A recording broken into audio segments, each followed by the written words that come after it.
Okay, I told Ms. Paula I would open it up to questions at this point, so I think I better pivot and do that. So if any of you all have any questions, any of the listeners out there, let's go to that standpoint now.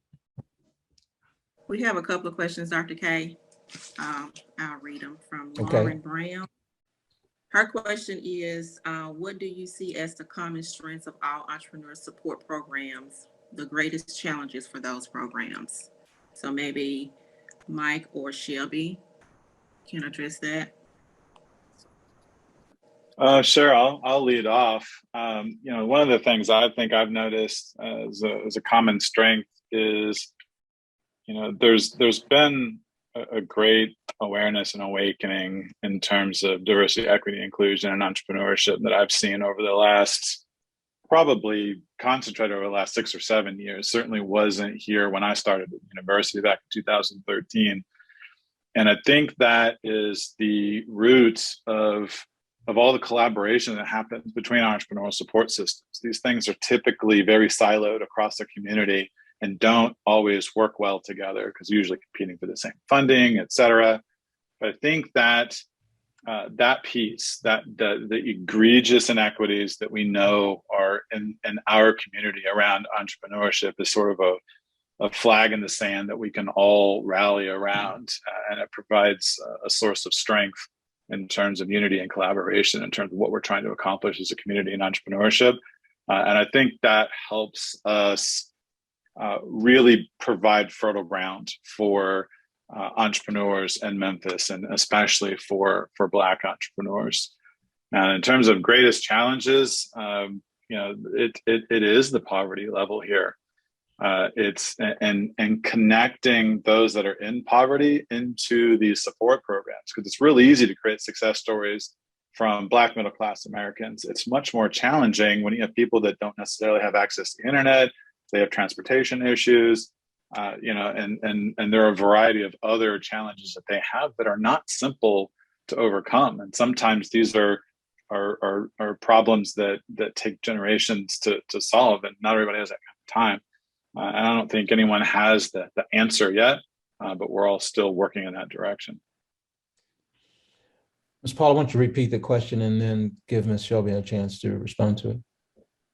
What do you see as the common strengths of all the entrepreneur support programs and the greatest challenges for those programs? Thank you. I would echo everything that Mike said. I share those beliefs as well. I think that something I would add is a challenge is capacity as well. There is, and have been for the last 6 years, I'm not a native Memphian, but I absolutely love Memphis. And, if it's up to me, I'll die in Memphis. So very, very, very deep love for the city. And over the past 6 years that I've been working with entrepreneurs in Memphis, I've seen no shortage of talent and no shortage of good ideas and no shortage of people that are willing to do the work to make those businesses, those ideas successful. But the capacity among entrepreneurial support organizations across the city is spread thin. And especially since the pandemic onset, it's even more spread thin. There's not enough hands and there's not enough people funding the hands to help these entrepreneurs and to dig in and to help them do this work. So I would say that capacity is a challenge. We're all doing the best that we can for sure, but it's hard. And then another challenge I would say too is probably the areas which we target in has always been a challenge, and that's on the entrepreneurial support organizations themselves to fix. We tend to try and find other partners within different parts of the community to help anchor and introduce us into those communities. So for example, when I was in a previous role, I worked with Lemoyne Owens leadership to do some programming for entrepreneurs in Soulsville. Great program, great intentions, wonderful. came back to the capacity issue of not having enough hands and not having enough cooks in the kitchen to be able to run a full-fledged program.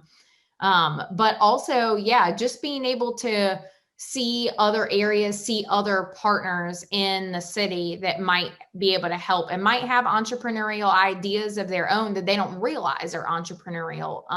So yeah, I would say capacity and probably being able to actually reach different parts of the community besides just downtown, midtown, and East Memphis. Ms. Paula, you have another question? Well, I do have another person that's on the call, Latanya Channel, who is the Tennessee District Director for the Small Business Administration. And I wanted her to say a few words since Ernest mentioned about public policy in the discussion. So Latanya, can you talk for a few minutes? And we'll have one more final question. Sure. Thank you so much, Paula. This has been a great discussion. I was taking some notes as you all were talking, so I just wanted to throw some information and resources in as well. One of the, I think this goes back to, Paula, your initial question about the small business providers. Just for those who are on the line, to continue to spread the word that SBA does fund 2 centers in Memphis. Of course, the Small Business Development Center that was recently headed by Roy Thomas and now headed by Nishan Branch. That's our primary and sole counseling arm of the SBA located in the Memphis area. We also do have a center in Jackson headed by Monique Merriweather. And as many of you already know, SBA is also funding and supporting the new Women's Business Center that's located in Memphis. So please continue to take advantage of those resources, especially when Ernest was speaking to those small businesses that are, manually documenting how their businesses or may not have access to accountants or bookkeepers to help them with their financials or have never done a financial statement. The Small Business Development Center was critical in helping firms navigate PPP when they didn't have their paperwork in order, and also can get businesses connected to lawyers and accountants and assistance insurance as well. I'd also mention, you all were talking about Blue Oval. We are currently waiting to hear back from Blue Oval supplier diversity staff because they promote that they use SBA certification for their supplier diversity, and I need to get from them what they exactly mean.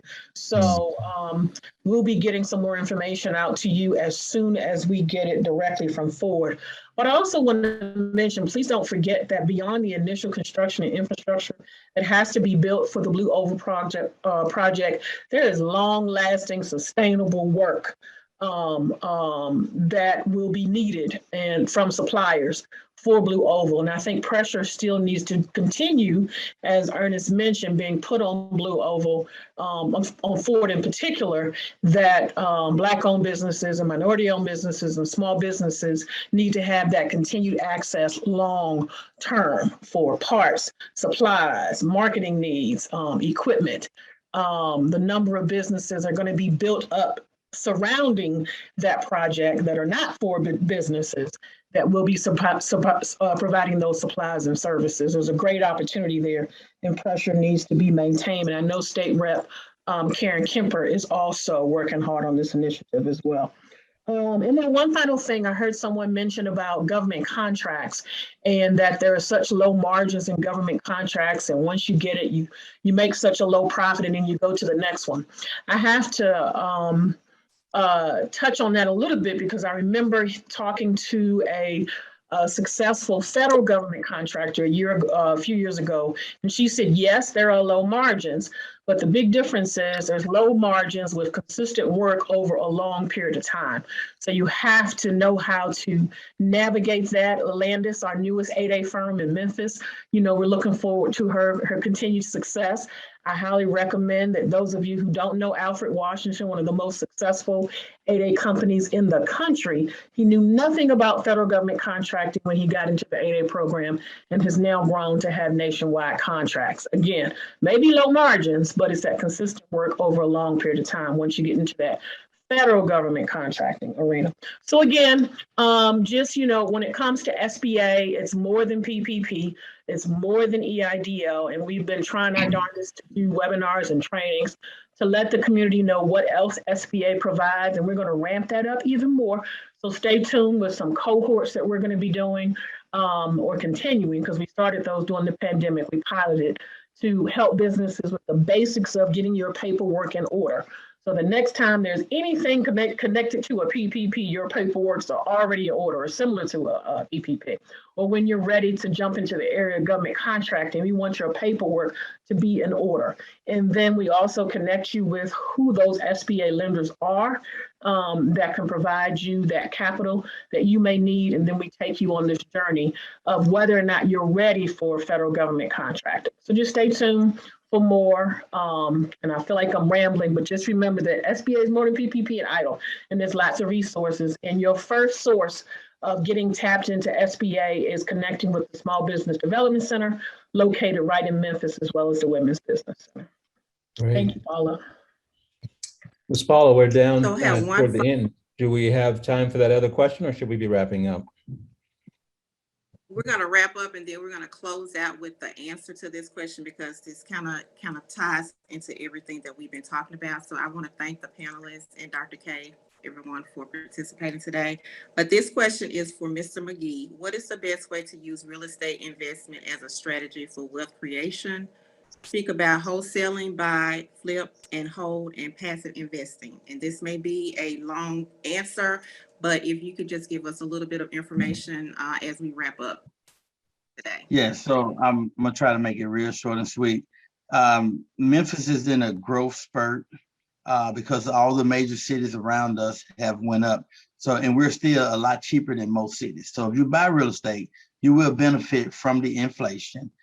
You will also receive passive income, and you're able to offset taxes by doing depreciation of the real estate. And that is something that's tangible that you could pass on as well for wealth generation and creation. Okay. Well, look, it's been a pleasure to be with you all. I'm going to remind you too that once the recording has been edited, we will place it on our YouTube portal on the Tri-State Defender, that's tsdmemphis.com, so that we'll have some additional shelf life. And I've learned a lot here today. And I think, one of the things for me is continuity, because I participate in a lot of different types of conversations and exchanges. It's just so important, however, to have continuity. So we will provide some additional information about the links so you can connect these different entities.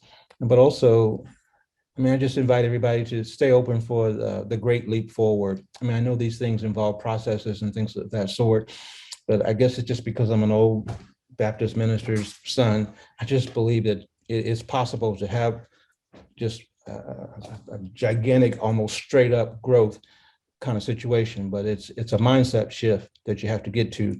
And so I look forward, I look to nurture and stimulate it. And I can tell from the people that are involved here that if it happens, I'm pretty sure you'll be involved in it. So thank you all so very much.